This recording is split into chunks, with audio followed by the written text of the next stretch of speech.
I am Mariah Dominique. I spent years operating in the most unhealthy version of myself. It wasn't until I sought out the tools and resources to become a healthier me that I eventually was able to develop new skills and healthier habits to produce a more healthy, fulfilling, and confident me. This is Healing in My 20s. Hi, welcome back. If you are just now joining me, I am Mariah Dominique, and this is episode 6, Shedding, part 2. Welcome to Healing in My 20s. This is the place you come to for a fresh start, a safe space, and deep self-reflection. We will be continuing our conversation from last week about shedding.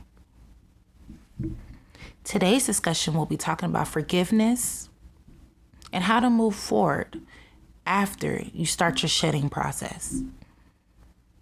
Today, we need to start the conversation and the thought process and talk about the things that we keep to ourselves when we're alone at night, or the things that replay in our mind when it's just us by ourselves. We need to start talking about that conversation. You know, for me, when I first started my forgiveness process while I was shedding, I had to let go so many beliefs that I put on myself, and they weren't even my thoughts. They were thoughts that others had for me. They were accomplishments or stereotypes or expectations that I was held to that I didn't want to be held to, you know? Like, I wanted to be free. I wanted to have my own life, my own path. And oftentimes, there are people in our lives who put these high expectations on us because they were put on them. So that's something I had to shed. I know last week I had gave out some homework, and I hope you guys took notes and you were serious and intentional about your process and what you need to start shedding. I received many emails, and I am so grateful for those emails. And we will, later on in this episode, I will be answering some of those emails that I got, because there were some really good questions that I want to touch on. But on to the conversation. So have you ever thought that what you're desiring is the very thing that's hindering you from becoming who you're destined to be? We all create this world for ourselves where we want things to go exactly how we planned it to, and exactly how we expect it to go. And we want it to be exactly how we see it in our mind. But have you ever taken the time out to think what you're desiring, you will get, just not in the way you think you're going to get it? See, lately, I've been holding myself accountable for my thoughts, actions, words, self-talk. I used to have my life mapped out, but I quickly realized the plan will always change when you're forever changing, when you're forever growing. So at this point in my life, I'm allowing the divine to guide me, and I've taken a backseat, an active backseat, because I want to emphasize the active part. An active backseat is when you're allowing God to guide you, but you're still doing the work. You're not just sitting there on hopes and prayers. You're actually putting in that work. So you're praying, or you're letting God divine you, and God will show you exactly what you need to do because it's already within you. So you're taking that back seat, letting God guide you, and you're putting those seeds, you're planting those seeds, you're putting in that work, and you're watering yourself. Let me ask you this. Who is guiding your life? When there is a breakdown within self, it's hard on the person experiencing this, and it's even harder on the people watching this process. During this time, you have got to forgive yourself and others so that you can release. You need to release the control you feel you should have. You need to release your limiting beliefs blocking you from coming out of your cocoon. You need to release the expectations of others that you set on them. Focus on what you can control, which is your mind. How do you speak to yourself? Even in your most natural and authentic form, how do you see yourself? Do you love the person you see in the mirror every day? Right now, I'm in my weight loss journey and I'm shedding this dead weight off of me, figuratively, spiritually, and physically. When I look in the mirror, I touch all the parts of myself where I want to work on, and I hype myself up to the max. I do this because in order to love who I am transforming into, I have to love where I am and who I am during this process. I'm not where I want to be, but I am farther along than where I used to be. And for that, I'm grateful and I praise myself for it. What are some small wins that you can praise yourself for and be grateful for right now? So oftentimes people ask me, how do I start the process of forgiving myself? How do I forgive others? How do I forgive my actions of the past? How do I forgive people for hurting me? And I mean, for some people it's easy and for some people it's not. I know for me, it was hard. It was so easy. Let me say this. It was easy to forgive others. But when it came to myself, man, I was so hard on myself. And in therapy, I realized I was hard on myself because, one, I'm the only child. So people who are the only children, they have this complex in them where they hate to disappoint others. And that even reflects on themselves. They just hate to be a disappointment. So I think for me, I carried that with me and I still do to this day. And it's like, I'm really, really hard on myself. And I know a lot of people can relate there. Especially like if you're a perfectionist and you just want things done a certain way. And if it's not that perfect picture that you had and it's not done exactly how you wanted it done, you're hard on yourself.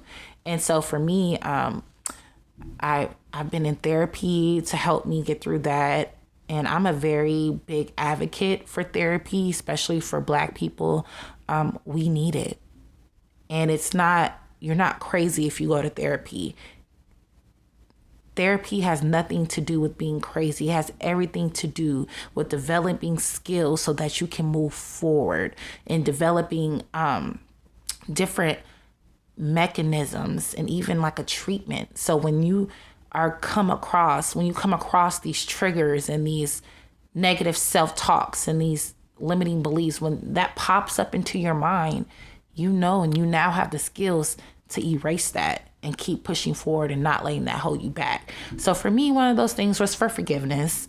And I was given a YouTube guided meditation that I still use till this day when I have a hard time forgiving myself for something.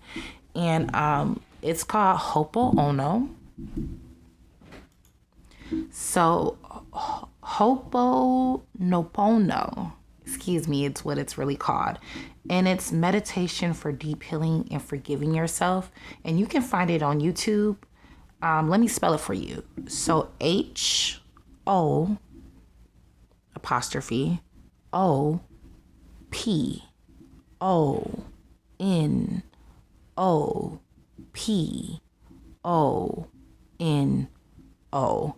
And that's how it's spelled. So Ho'oponopono. Yeah.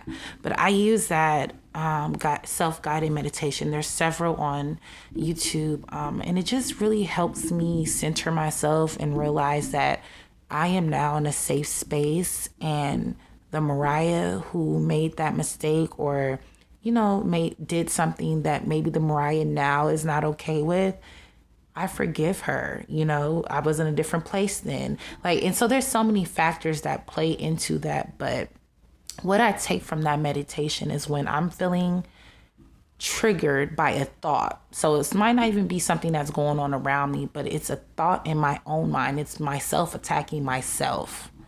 I just say, I forgive you. I love you. You are safe now. It's okay to make a mistake. That's not who you are. Your mistake does not define you. And I just repeat this to myself over and over and over again while I'm meditating. And it just feels so freeing. It's like I just shedded, it's so freeing. But that is something that I use when I need to forgive myself. There's numerous other mechanisms like journaling, poetry, that I've used to help me. So do what helps you feel free. It could be art. It could be dancing. It could be reading. It could be going for a walk. But let's start forgiving ourselves. Why are we so hard on ourselves? I never understood that until I started going to therapy. But, it's okay for you to have been who you were before. And it's also okay for you to become who you were always destined to be. And it's a process. No one just jumps from A to B to C, It's step by step by step. And like I was telling a friend recently, take it day by day. I know oftentimes we get these tasks and we should be doing this, we should be doing that, we should be doing this. And that creates so much anxiety, right? So instead of saying, I should be doing this or we should be doing that, or how about you say, today, I'm going to take a bubble bath and relax. Tomorrow, I'm going to do the first task, whatever you need to do. Take it like that. And stop saying shoulda, coulda, woulda. That's what I always say. I hate that word. Should. Say I will. I am. We will be taking a brief break, and when we return, we will be diving into emails to Mariah Dominique. See you after the break. Hi, and welcome back to Healing in My 20s. Episode 6, Shedding, Part 2. In this segment, I will be answering letters to Mariah Dominique from my email, healinginmy20s@gmail.com. This first email was very touching to me, and I can't wait to share the knowledge that I gained from going through this experience so I can help you on shedding yours and moving forward to a more healing place for yourself. So to you, love bug, your question was, how do I start my shedding process to shed the anger that I developed from being in a domestic violence relationship with a romantic partner? Now, love bug, I'm going to be honest. It's not easy. Trauma is never hard, especially when it was physical, psychological trauma. That could be one of the worst things to endure. So thank you for even trusting me with your story and sharing with me what you've experienced, and bless you on your journey into healing.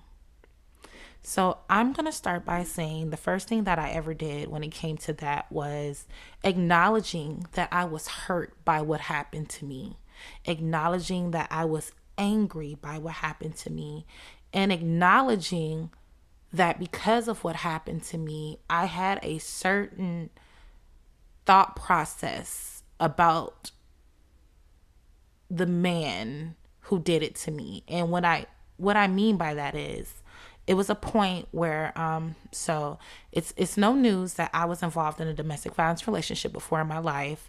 And I'm not going to dive too much into that with this episode, but it was by a Black man. And really, a lot of the abuse that I endured in my life was by a Black man, because that's all I've ever, dated.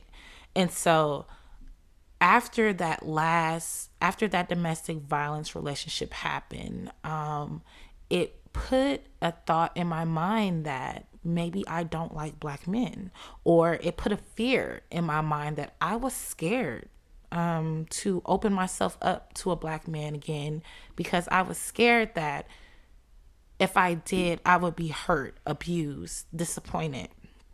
So it took a lot of unpacking of those feelings in therapy to help me kind of move forward in my process of healing what happened to me, so that I can not take on my abuser's identity, but still be myself and have an open heart and be loving and be accepting of love. Because, after you go through something like that, love bug, your heart is closed up. Even when I was reading your email, you were telling me so much of, how you're feeling now. And we shared the same fears. I had the same fears. So what I will say to you is, please be real about how you feel right now. Don't try to hide or have that strong interior like, yeah, I'm a survivor, I'm strong, because I did that, and in the end it messed me up a little more, because to everyone else I looked strong and I made it through, and I did, but on the inside I was still so hurt, so broken. I was still that girl at that age that experienced that trauma, and I don't want that for you, love bug. So let's go back. So step 1 is acknowledging your emotions, acknowledging your anger, your fears, your pain. 2 is to get into therapy. Get you a good therapist. There have been numerous of times that I've ran across 3 or 4, and that 4th one was the one for me. Oftentimes people, they'll just pick one therapist and be like, oh, I don't like it, so it don't work. Like, no, a therapist is kind of like trying on clothes, trying on shoes. Like, you got to get the pair that fits you. And, they're all in the same field, but they're not all the same size. You get what I'm saying? So you have to pick and match what looks good on you, with your body, with you. Who do you connect with? Who do you gain more from? And that's what I did. I've been to numerous of therapists, and I finally found one that I truly love and adore, and it's been helping me. So you do the same. You find one for you. You find that perfect match for you. But just begin that step. And step 3 is, like I was saying in this episode, you need to forgive yourself. Oftentimes when people are abused, they blame themselves for their abuse. And I don't want that to be you. You didn't deserve what happened to you. You're deserving of the love that you desire. You are worthy of becoming who you want to be. Those goals you were telling me about, and how things have been kind of stopping you from getting to where you want to be because of what happened to you. But you are not what happened to you. That is just what happened to you. But you can get past this, okay? So what I want to say to you, love bug, is if you need any more help from me, please send me an email. I hope after you listen to this segment for you that you gained a little more knowledge on what to do. But I also want to tell you too, depending on your religious standpoint, I believe in God, but I do multiple practices that connect me to God. I don't just believe in one thing is a connection to God. So if you want to talk with me privately, we can talk about some other things that I did to release soul ties, because when you are attached to an abuser, 9 times out of 10, that abuser has demons on them. And those demons, when you become sexually involved with someone like that, and might even procreate and things of that such, you have an attachment to you, a soul tie to you that you need to release. And also in order for you to continue on. So I'm going to reach back out to you because I have your email and everything, and we're going to talk about that. And I'm going to give you some other stuff that I kind of don't want to talk about on here right now. But I hope this helped, love bug. Okay.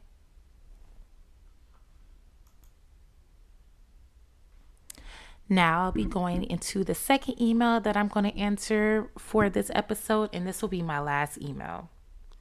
So with this email, this emailer was talking to me about how she has a hard time connecting as an adult, and making friends with people, especially after COVID.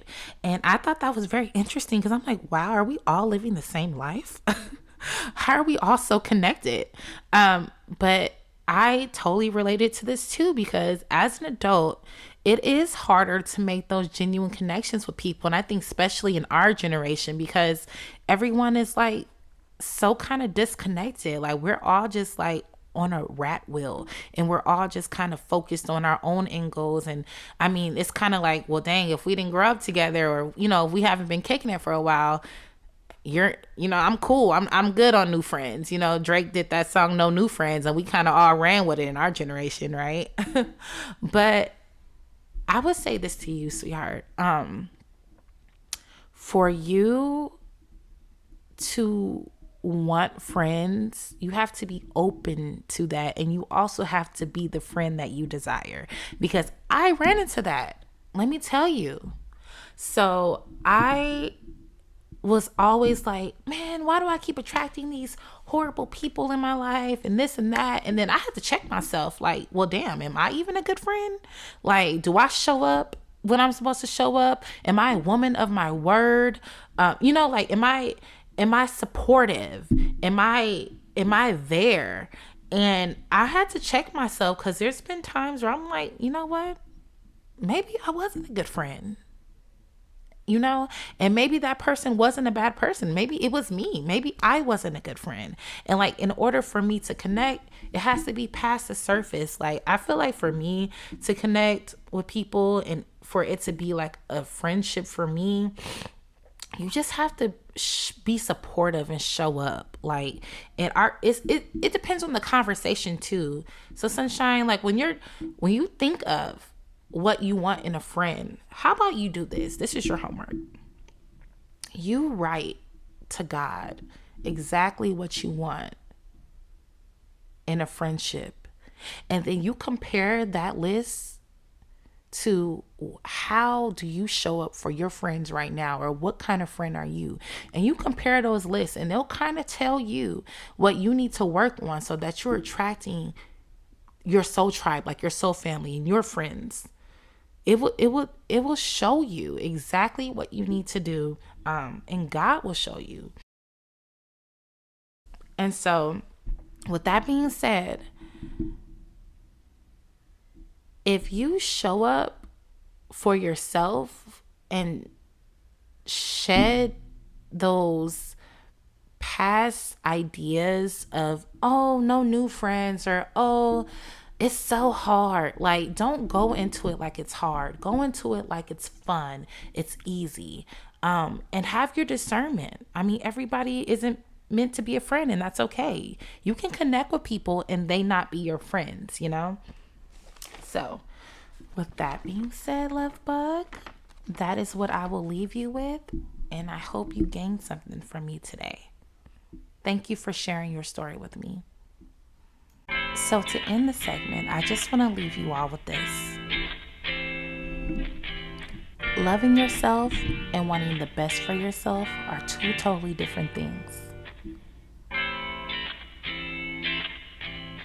Loving yourself and wanting the best for yourself is very different than trying to control the path and plan that God has for you. Love is not control, even when it comes to yourself, but surrendering to God and God's will and taking an active seat in your own life will get you to where you need to be in serving your highest purpose.